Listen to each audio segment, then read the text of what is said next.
Good morning दोस्तों, मैं विवेक सिंह स्वागत करता हूं आपके अपने YouTube channel Vivek Singh classes में। आज जो हम लोग कहानी समझने वाले हैं, इस कहानी का एक तो सबसे पहले ये कहानी बहुत इंटरटेनिंग होने वाली है और इस कहानी से आपको बहुत बड़ी चीज़ समझ में आएगी और बहुत ही जो कि ऐसी चीज़ है जिसको हम लोग बोलते हैं क्या, D Y by D X. ये D Y by D X आप पूरे फिजिक्स पूरे मैथ्स में खूब पढ़ते हैं। इनफैक्ट पूरा कैलकुलस एक बुक ही पढ़ते हैं हम लोग, और फिजिक्स में भी इसका बहुत बड़ा योगदान है। तो इस d Y by D x को एक कहानी के माध्यम से मैं आपके सामने, इंटरटेनिंग कहानी के माध्यम से आपके सामने अच्छे से रख रहा हूँ और ये बड़ी चीज़ आप बहुत ही आसानी से आज सीखने वाले हैं। ठीक, तो कहानी ये है इसके ऊपर कि अभी तक इससे पहले वाले लेक्चर में हम लोगों ने एवरेज वेलोसिटी तक पूरी चर्चा कर ली थी कि एवरेज वेलोसिटी भाई ये है। ठीक, अब एक बार न्यूटन साहब से उनके जो फॉलोअर्स थे, है ना, वो 10 फॉलोअर्स मान लेते हैं, उनके 10 फॉलोअर्स थे। वो 10 फॉलोअर्स बोलते कि न्यूटन साहब चलो आज आप हमें ट्रीट दो, आज हमें आप डिनर पर ले चलो। ठीक है, तो वो 10 फॉलोअर्स ने जब न्यूटन साहब से ये अपील किया कि आज चलो लंच या डिनर पे, लंच पे ले चलते दिन में ही, है ना, तो न्यूटन साहब ने कहा चलो ठीक है भाई, अगले दिन मिलो सब लोग सुबह के टाइम पे 10 बजे और चलते हैं साथ में। तो न्यूटन साहब जहां से चलने वाले थे उस जगह से वो जो होटल था, रेस्टोरेंट था, उसकी दूरी लगभग 10 किलोमीटर थी, है ना। समझना ढंग से, ये कहानी आपको बहुत कुछ सिखाने वाली है आज। कितनी दूरी थी? 10 किलोमीटर। तो यहां से वो 10 लोग अगले दिन जब आए तो उनमें से 9 ही लोग उस दिन पहुंचे और एक आदमी एब्सेंट हो गया। तो ये बोला गया कि भाई अब वो जो 10 फॉलोअर्स थे वो तो अच्छे खासे फिजिक्स वो भी जानते थे, है ना, और वो न्यूटन साहब की बात भी ढंग से मानते थे।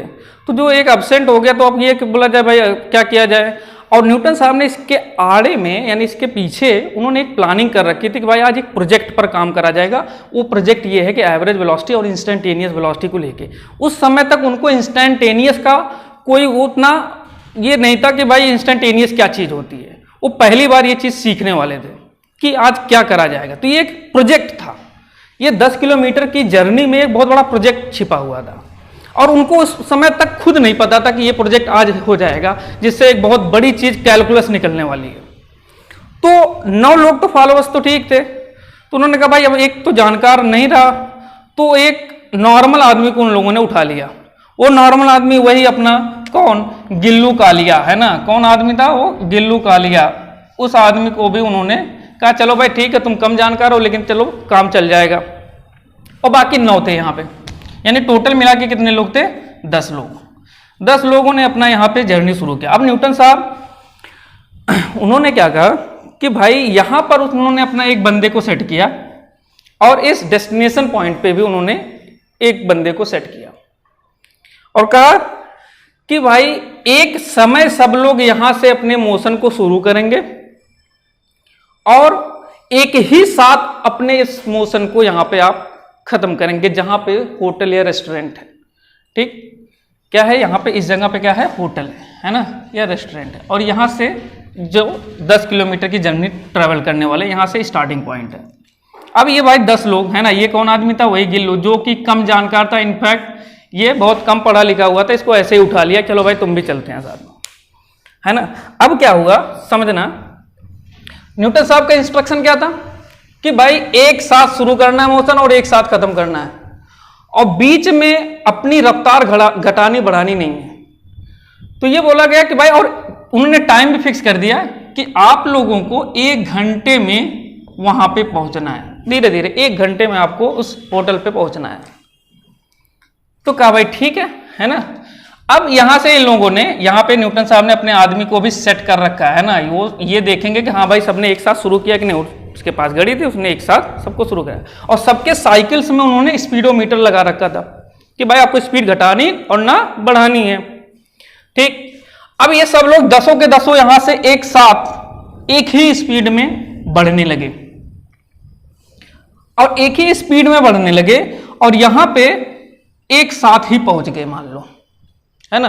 तो न्यूटन साहब ने यहां से कैलकुलेशन किया कि भाई एवरेज वेलोसिटी क्या आएगी टोटल डिस्प्लेसमेंट कितना हुआ 10 किलोमीटर, और कितना समय सब लोगों ने लिया 1 घंटे, तो यानी कितना एवरेज वेलोसिटी आ गई 10 किलोमीटर पर आवर का। बिल्कुल बढ़िया, कोई बात नहीं, 10 किलोमीटर पर आवर हो गया। लेकिन इस जर्नी के समय एक समस्या ये थी कि ये जो भाई गिल्लू कालिया को इन्होंने उठाया था, इसका बीच में ही एक दोस्त मिल गया। अब मान लो बीच, क्योंकि 10 किलोमीटर तो काफी दूरी है ना, ठीक ठाक दूरी है। अब बीच में उसका एक दोस्त जो कि रोड के किनारे खड़ा था वो मिल गया। उसका नाम मान लो क्या था, कल्लू कसाई, है ना, उसका नाम क्या था, कल्लू कसाई। हम लोग उसको शॉर्ट में क्या कहने ले, के कह देते हैं, चलो के नाम रख देते हैं। बस नाम में कुछ नहीं रखा, बस मैं इंटरटेन के लिए रख दिया के। गिल्लू भी चला, अब रास्ते में के मिल गया, है ना।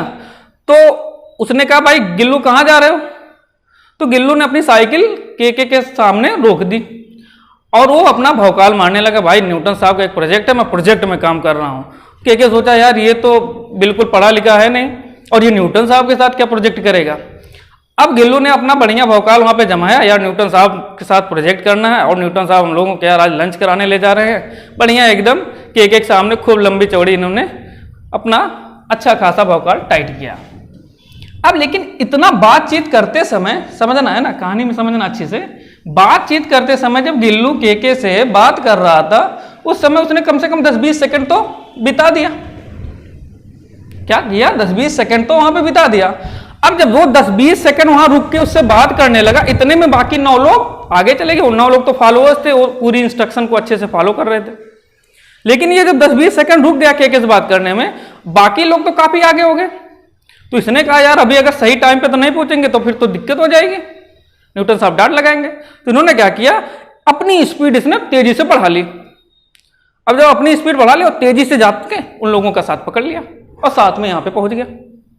तो जब न्यूटन साहब कैलकुलेशन कर रहे थे, किसका कैलकुलेशन, एवरेज वेलोसिटी का कैलकुलेशन, उन्होंने कहा हाँ भाई ठीक है कि भाई 10 किलोमीटर प्रति घंटा के रफ्तार से सब लोगों ने अपनी साइकिल चलाई और 1 घंटे में ही सब लोग होटल के पास पहुंच गए। यानी इसका मतलब उन्होंने, न्यूटन साहब ने बस ऐसे बोला कि इसका मतलब यह है कि सारे के सारे लोग 10 किलोमीटर प्रति घंटे के ही रफ्तार से अपनी जर्नी, पूरी जर्नी को कंप्लीट किया है। इतने में एक फॉलोअर्स ने कहा आई ऑब्जेक्ट माय लॉर्ड, आप ये गलत बोल रहे हैं कि हर आदमी ने 10 ही के रफ्तार से नहीं कवर किया है। आपने जो इसको उठा लिया है, किसको, गिल्लू को, इसने तो खेल बिगाड़ दिया। ये 20 सेकंड तो बात कर रहा था और बाद में इसने अपनी रफ्तार 10 से 15 भी कर ली थी। तो आप ये कैसे कह सकते हैं कि 10 किलोमीटर प्रति घंटे की रफ्तार से पूरी जर्नी कवर करी गई। न्यूटन साहब ने कहा अच्छा ये बात हो गई, यानी एवरेज वेलोसिटी से तो ये नहीं पता चल सकता कि बीच में किसने क्या रफ्तार रखी है। एवरेज वेलोसिटी सुनना पॉइंट है ये, क्या एवरेज वेलोसिटी से ये नहीं पता चला कि भाई बीच में सबने 10 ही रखी थी या ज्यादा या कम हुआ है कोई, क्योंकि तो गिल्लू ने तो 20 सेकंड गंवाए और फिर स्पीड बढ़ा ली थी। तो फिर तो न्यूटन साहब ने कहा अरे यार ऐसा है गिल्लू, है ना, तू अब की बार गलती मत करियो, फिर से भाग, चल तुम लोग फिर से भाग, यहां पे चल फिर से। न्यूटन ने फिर सब 10 को भगाया यहां पे, कहा फिर से काम करेंगे और अब की बार इंस्ट्रक्शन दिया कि कोई बीच में कुछ नहीं, सिर्फ स्पीडोमीटर देखो, 10 ही की रफ्तार से भागो। कहे अच्छा ठीक है। तो फिर से जब यहां पे आए और उन्होंने क्या किया, चालाकी से एक आदमी को बीच में कहीं सेट कर दिया। इन लोगों को बताया कि बीच में मेरे आदमी लगेंगे और ये देखेंगे सब लोग 10 से चल रहे हो कि नहीं। तो बीच में कोई एक और आदमी को उन्होंने न्यूटन साहब ने यहाँ पे सेट कर दिया। अच्छा अब कहे भाई चलो फिर से शुरू करो, टाइम देखा उन्होंने, 1 घंटे पहुंचना है, 10 किलोमीटर की दूरी है। फिर से शुरू हुआ। अब फिर से जब शुरू हुआ फिर सब लोग बढ़े, 10 ही की रफ्तार से बढ़ रहे हैं। फिर से मैं गिल्लू के दोस्त जो है के साहब, वो रोड के किनारे फिर मिले। अबे भाई गिल्लू क्या हुआ, फिर से तू जा रहा है। उसने फिर रोक लिया उसको, के को, गिल्लू को। क्या हुआ भाई क्या हुआ। तो उसने पूरी कहानी समझाई, यार तेरे चक्कर में थोड़ा गड़बड़ हो गया, खाना भी नहीं मिला। और फिर से न्यूटन साहब ने फिर ने दौड़ा दिया। कहे अच्छा। फिर इतने में बात करते 10 सेकंड फिर बीत गया और 10 सेकंड फिर बीत गया, फिर सब लोग आगे बढ़ गए। तो कहा यार अभी अब की बार होगा तो न्यूटन साहब फिर गुस्सा जाएंगे। तो फिर से क्या किया गिल्लू ने, फिर से स्पीड बढ़ा के पहुंच गया उनके साथ और फिर से सब लोग 1 घंटे के अंदर यहाँ पे हाजिर हो गए। अच्छा तो फिर न्यूटन साहब ने कहा भाई चलो कैलकुलेशन करते हैं। Total displacement 10 kilometre, total time 1 घंटे, सबकी स्पीड कितनी है एवरेज 10 किलोमीटर प्रति घंटे। न्यूटन साहब ने फिर ऐसे बोला कि यानी इसका मतलब सब लोग अब 10 की ही रफ्तार से आए हो। फिर से वो फॉलोअर का आया ऑब्जेक्ट माय लॉर्ड। ऐसा नहीं है, गिल्लू ने फिर वहां पे कुछ कर दिया, गिल्लू ने अपने दोस्त से फिर बात कर ली। 10 सेकंड ये रुका था वहां पे। अब की बार न्यूटन साहब को गुस्सा आया और उसने क्या किया, गिल्लू को नीचे झुका के अपने बाउंसर से पिटवाया ढंग से। कहा कि अब की बात सुन, अब की बार फिर से भागो।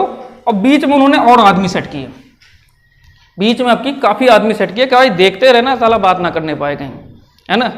फिर ये लोग फिर से शुरू किए भाई, और फिर अब की बार कई आदमी उन्होंने सेट किया बीच में, न्यूटन साहब ने बीच में अब की बार कई आदमी सेट किया कि भाई देखते रहना ये गिल्लू बात ना करने पाए, यही खेल चौपट कर रहा सब। फिर शुरू हुए भाई 10 लोग, है ना। अब की बार भाई जब गिल्लू को मार पड़ी है तो अब की बार गिल्लू समझ गया यार अब की बार अगर गड़बड़ी करेंगे तो फिर होगा कहानी खत्म। फिर सबने शुरू किया एक ही टाइम पे, कहे भाई एक ही टाइम पहुंचना है, सब दौड़ना शुरू किया एक साथ। किससे? साइकिल से स्पीडोमीटर 10 लेके चले। अब बीच में अब की बार फिर से के कई जगह पे था, और ये जैसे ही गिल्लू भाई साहब फिर से गुजरे, के ने बोला ओए रुक भाई रुक। तो अब भाई गिल्लू अब की बार भड़क गया के ऊपर, कहा बे तेरे चक्कर में मेरी इतनी पिटाई हो गई, अब की बार मैं तेरी बात नहीं सुनूंगा भाई, मुझे न्यूटन साहब बहुत मारेंगे अब की बार अगर मैंने गलती कर दी। वो भगा के जाने ही लगा। के ने इसके बाद कहा अरे भाई जिससे तेरा ब्रेकअप हुआ था वो तेरे पूछ रही थी। अब भाई गिल्लू इतनी बात सुन के उसने साइकिल रोक दी, अरे पूछ रही थी, है ना। फिर से वो क्या किया, बात करने लगा, है ना। मैंने बताया था ब्रेकअप वाली कहानी पहले लेक्चर में, है ना। तो फिर ये रुक गया, फिर 5 सेकंड दिया, भाई क्या पूछ रही थी, कह रहे यार ये तो मतलब मजाक कर रहा हूँ, कुछ पूछ नहीं रही थी वो, है ना। तो इतने में भाई 5 सेकंड फिर गिल्लू भड़क गया, कहा तेरे चक्कर में फिर 5 सेकंड हुआ। इतने में थोड़ी देर वो लोग 9 लोग आगे बढ़ गए, और फिर ये तेजी से स्पीड बढ़ा लिया। अब क्या, फिर न्यूटन साहब ने जब कैलकुलेशन किया, कहा भाई 10 किलोमीटर प्रति घंटा ही नहीं, एवरेज तो वही आ रहा है। का इसका मतलब अब की बार सब लोग 10 से आए हो, क्योंकि ये जो आदमी बीच में सेट किए 2-2 किलोमीटर 1-1 किलोमीटर, ये भी गैप बहुत बड़ा है। सुनना ढंग से, क्या गैप बहुत बड़ा है, बीच में रुक के बात कर सकता है, कोई नहीं देख पाएगा उसे। तो इतने पे फिर जब न्यूटन साहब ने बोला भाई एवरेज सबका 10 है, यानी सब 10 से ही चले हो, फिर से वो I object my Lord, Gillu ने फिर भाई कुछ किया, है ना। तो अब न्यूटन साहब को ये चीज समझ में आई, भाई ये गिल्लू समझने वाला है नहीं, एक काम करते हैं ढेर सारे आदमी लाओ, सब जगह सेट कर दो। सब जगह सेट कर दोगे तो ये गिल्लू के बात करने के चांसेस कम हैं।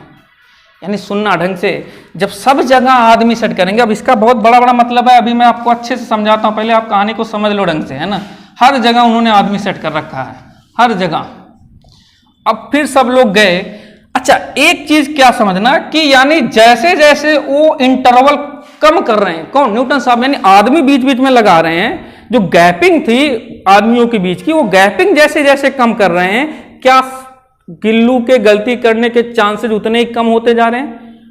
फिर से मैं रिपीट करता हूं, इंटरवल कम हो रहा है तो गलती के चांसेस भी मिनिमाइज हो रहे हैं, ठीक बात। तो अब की बात जितना उन्होंने, न्यूटन साहब को एक चीज समझ में आ गया कि भाई इंटरवल, अच्छे से देखना, इंटरवल जितना शॉर्ट करूंगा, जितना घटाऊंगा, जो आपके मिस्टेक यानी गलती के जो चांसेस होंगे वो भी उतने ही मिनिमाइज होगा, है ना।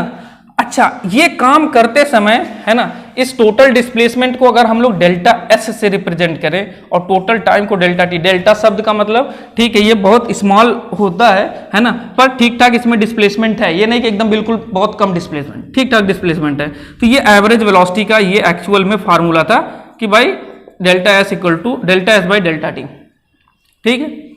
तो उन्होंने जैसे जैसे इंटरवल सेट किया, कम किया, क्या उन्होंने हर एक एक पॉइंट पर गिल्लू पे नजर रखी। अब की बार हर एक एक पॉइंट पे जब गिल्लू पे नजर रखी तो क्या हर एक पॉइंट पे अब स्पीड वही सेम आने वाली है, यानी अब की बार काम हो जाएगा, है ना। लेकिन इसके लिए उन्होंने बहुत आदमी को सेट किया। हाँ, तो यहां से कहानी से समझ में ये चीज आ रही है कि जैसे जैसे मैं इंटरवल शॉर्ट करूंगा, किसका इंटरवल? टाइम का। यानी जैसे बंदे ने कहा था, जो फॉलोअर्स था, उसने बोला था भाई आप जब एवरेज निकाल रहे हो तो आपको ये कैसे पता चलेगा कि भाई 25वें मिनट पे उसकी रफ्तार कैसे थी, इस 1 घंटे की जर्नी में 25वें मिनट पे उसकी रफ्तार कैसे थी, ये आपको कैसे पता चलेगा भाई? 25वें मिनट पे आप तो देखे नहीं, तो इसीलिए उन्होंने हर एक एक मिनट पे लगा दिया। अब मिनट भी बड़ा इंटरवल है तो उन्होंने फिर हर एक एक सेकंड पे आदमी लगाया। यानी जितना ज्यादा टाइम का इंटरवल उस कम करते जा रहे हैं, गलती के चांसेस उतने ही कम होते जा रहे हैं। फिर से सुनना, टाइम इंटरवल घटा रहे हैं वो। और दूसरी चीज, जैसे जैसे टाइम इंटरवल घट रहा है, अच्छे से देखना भाई, है ना, क्या टाइम इंटरवल जैसे जैसे घट रहा है वैसे वैसे गलती के चांसेस कम हो रहे हैं। अच्छा, जब टाइम इंटरवल जैसे जैसे कम हो रहा है, क्या अब मुझे हर टाइम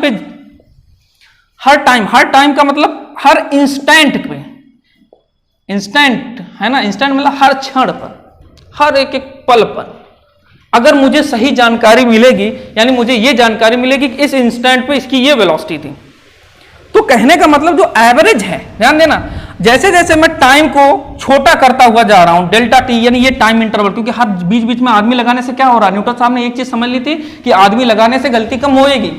जैसे जैसे इस टाइम के इंटरवल को मिनिमाइज कर रहे हैं, इन्होंने इस इंटरवल को इतना हद तक गिरा दिया कि delta T tends towards zero.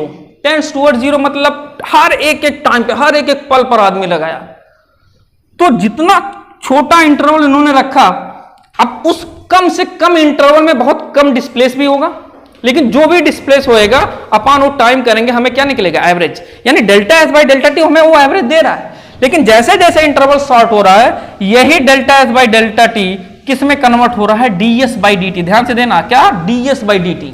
कब, जब delta T tends towards zero हो गया, है ना, delta T tends towards zero हो गया। अब ये डीएस बाई डी टी, इन्होंने कहा ये क्या है फिर। अब हर इंस्टेंट की जब आपको पता है खबर, है ना, इंस्टेंट की खबर कैसे पता है, क्योंकि delta T tends towards zero मतलब टाइम को मैंने बहुत छोटा इंटरवल रखा है, तो ये डीएस बाई डी टी को इन्होंने ही क्या नाम दे दिया कि भाई ये एक्चुअल में क्या है, इंस्टेंटेनियस वेलोसिटी। इंस्टेंटेनियस वेलोसिटी क्या है, इंस्टेंटेनियस मतलब हर एक एक इंस्टेंट पर मुझे वेलोसिटी की खबर होनी चाहिए। तो यानी एक्चुअल में इंस्टेंटेनियस वेलोसिटी क्या है, तो ये एवरेज ही वेलोसिटी कैसी है, ये एवरेज ही, पर एक बहुत ही स्मॉल टाइम इंटरवल की एवरेज वेलोसिटी है। मतलब जब मैं टाइम का इंटरवल बहुत छोटा कर दूंगा तो वो एवरेज वेलोसिटी किस में कन्वर्ट होने वाली है, इंस्टेंटेनियस वेलोसिटी में। अच्छा, मैंने कहा कि ये dy बाई dx को पूरा कनेक्ट करता है। क्यों कनेक्ट करता है, क्योंकि जब y और as a function of x होगा, है ना, y as a function of x, तो जब मैं इंस्टेंट की बात करूंगा मतलब मुझे हर एक x पर, हर x की छोटी छोटी वैल्यू पे मुझे y की खबर होगी। तो इससे क्या मतलब, व्यवहारिक में इसके क्या रोल है, मतलब मुझे हर एक पल की जानकारी मिल जाएगी।